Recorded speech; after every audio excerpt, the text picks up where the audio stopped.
What's the beef? Well, you told me Jed Fisch wasn't going to be our head coach, which is just gross this early on to tell me that. Yeah. I said that he's not going to be. We ain't going Fisch. Yeah. What's wrong with Jed Fisch?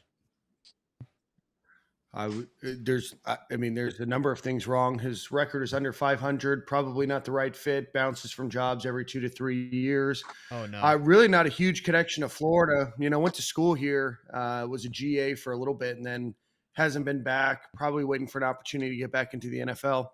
It's probably a variety of things, but I just think that there's some people that are ahead of him. Wasn't prepared for that question, though. You started it. You were prepared. That was you being sarcastic. Okay. So the I prof responded to somebody in the chat that said Jed Fisch is going to be the coach, and I said he's not going to be. Okay.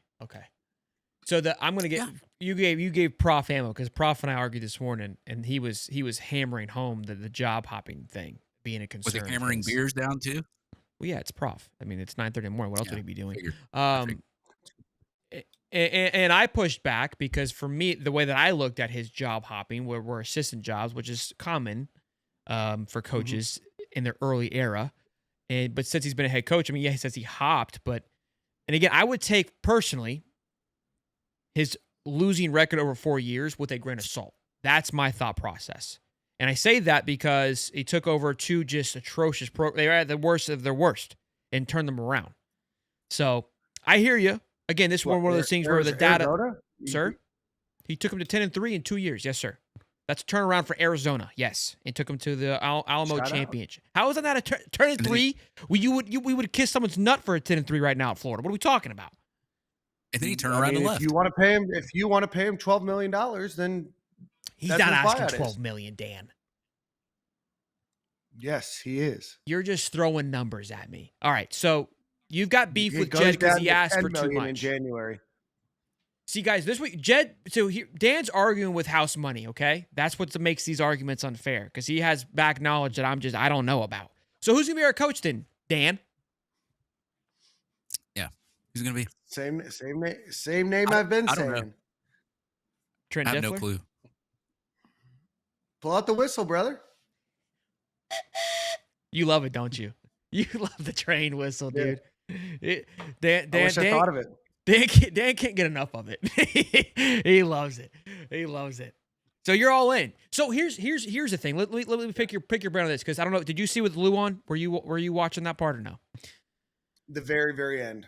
Okay, so you didn't see us talk about it, and I feel like I came up with a pretty good synopsis of it. But again, the biggest issue is timing, which everyone keeps bringing up.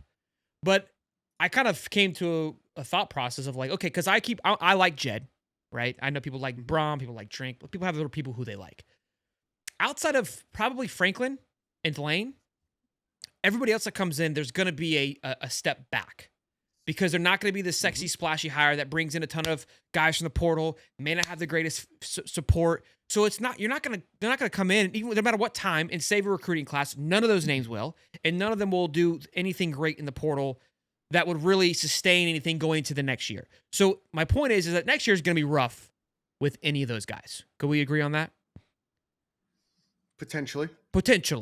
So with that being said, it's like if your guy is Lane Kiffin, and you can't have your cake and eat it too, which is getting him in early December to make sure you can maximize the portal, which is best case scenario, then so what? We chalk up the portal. If you're able to announce it even while he's going on his run, then maybe you can maintain some of that class.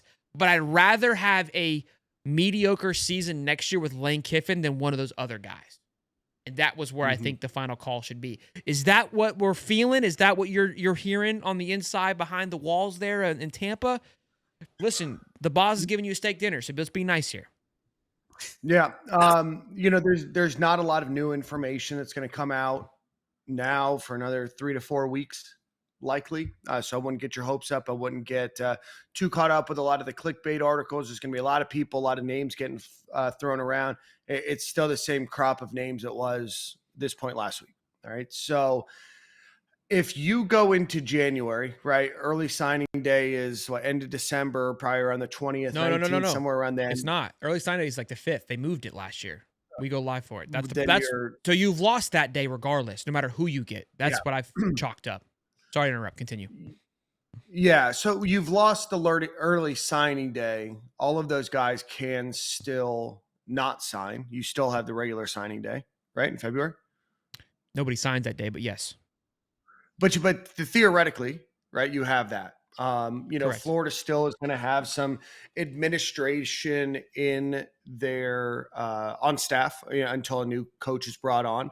I'm sure that there's a number of folks that at that point in time, it'll start to become a lot clearer of what Florida is going to do by that point.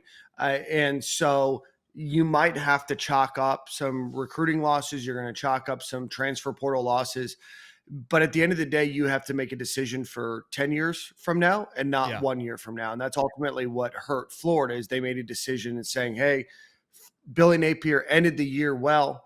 He recruited well. Hey, you gave him a longer leash, and now you've maybe set the program back a year or two instead of taking your lump then. I think everybody would have thought at the end of last year that it probably still wasn't going to work with Billy Napier. Even if it was a little bit better, it's probably not going to be as good as championship football of what you expect in the University of Florida. So you take some lumps, you take some L's, and then you just go back with, into the next year, kind of firing all cylinders. It might be a rough year, but I don't think anybody expects a coach to come in and win, 10, 11, 12 games. I think that you have to buy into that future if it is somebody like a Lane Kiffin or a coach that somebody can rally behind. And you got to think, I mean, I still think a Lane Kiffin coach team next year could do. I mean, think about the talent we've had on this team, and it's been an absolute abysmal season. So, I mean, let the boy get up in there and see what he can do. And thankfully, I think a lot of these guys committed to the logo. So I think retaining the roster won't be crazy. I want to ask you this. There's obviously with the GM movement right in the front office, very NFL-esque like. I felt like that. I said this could play a factor too, where you're still recruiting. You could still be signing cats to NIL. Understandably, they're not going to be as inclined to sign with a school that's unknown for their head coach. But like you've been saying, that at some point you're going to know the writing on the wall. Now, what Lou did bring up, and I don't know if you know the answer to this or not, Gary, but can you sign Lane December 20th? Is that tampering if he's still a coach? Do you know the rule on that? You can Billy, sign him. It's a matter. Go ahead. yeah, Billy kind of did it when he still played his bowl game and all that. So, I mean, That's true. He was announced I in don't see an November issue. and he still coached. Yeah. Mhm. I mean, now would a school? I mean, I think that if Ole Miss is in the playoff, Lane Kiffin decides to join the Florida staff, I would imagine that they would give him the opportunity to coach that team out. Yeah, that's what I've said. Yeah, like if I'm Yeah. Scott, I'm like, yeah, go do your thing, dude. Like I don't care. Like I don't care when you get here, as long as you get here, dude. And that was my thought process. And people are like, oh, well, Ole Miss players would quit. I don't think they would. I think that they're like, hey, let's go win, and then we'll come to UF with you, coach. No big deal. Ain't no sweat off our back. Yeah. The fan base may be upset, but Yeah, and I mean, if you think Florida's going to be in hot water, if a coach like a Lane Kiffin, Eli Drinkwitz, somebody, a Brent Key, leaves another school, now you're into January before you're hiring another coach. Later than Right. that, right? So Florida's going to probably find themselves in hot water. But wherever these other coaches leave, and I expect a lot of coaches to leave this offseason, those schools are going to be in a rough spot. I wouldn't be surprised if that transfer rule maybe doesn't change because of situations like this. You can't really have an open transfer portal when you still have, 2, 4, 8 teams still playing football. I'm gonna ask you one more question, and I just fixed the problem. If Lane What? Mason said that he's trolling us. He's our Ole Miss guy. He loves our show. He's a big Gator and down at heart. But Make sure you give a super chat. yeah, for sure. With that mustache, you can afford it. Here's how you fix it. If Lane loves Ole Miss like he says he does, and I don't think he wants to leave Ole Miss high and dry, you're not gonna wait until the end of January to say you're leaving Ole Miss and leave Ole Miss and without a shout out, without a help to hire a coach. Wouldn't you think, Dan? So Lane would be doing them a favor so they can go and get John Summerall, which he already teed up a couple months ago. If he says, hey, I'm leaving, guys, you need to go find your coach, and I don't want to leave you high and dry. So now he has an easy transition. John Summerall. Yeah, I'm doing the spiel if I'm Lane, That's all that. I think that Florida will know who their head coach is by Christmas. I mean, I think it will be announced by Christmas. So we're gonna have the Santa outfit once again. You think I'm cracking that bad boy out with the little? Yeah. You think we go viral once again? I'm gonna go Today? Yes. December 20th. I'm going December 20th. If not Go Lane, December 19th. you bastard. It's like this is like the Price is This is Right. wild. You know, like This is wild. so. What do you? I hate both of you. Where are you going? Where are you going, Shelton? I mean, Are you betting $1? I want Christmas Day. I want the kit and caboodle.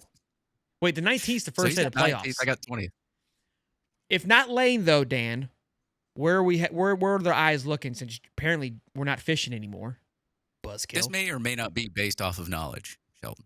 I May or know. may not. I can read eyes, boys. I'm picking up what you're spitting on me. All right, don't need to. Oh, okay. All right. I mean, I'm not that dumb. Bet $1, man. Florida has vetted, I think it's 8 coaches, one of which they're no longer vetting. I'm going to defer that question. That's soft. I don't want to get your chat in an uproar. Can you at least text me? Yeah, text me. All right, I won't say anything.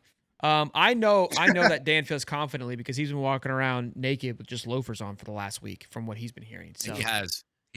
Unfortunately, I saw some of it. But yeah, he sent photos I like just the the hat. loafers. Listen, But Thank you. I like the hat. I do like the hat. Got it from Dome Hats. Dome Gainesville's hats. own. you know, Hightop hat, Gainesville's Dan. own. You didn't send me one. Did you get your Lane Train shirt? Not yet. Did I send you the Lane Train Wow.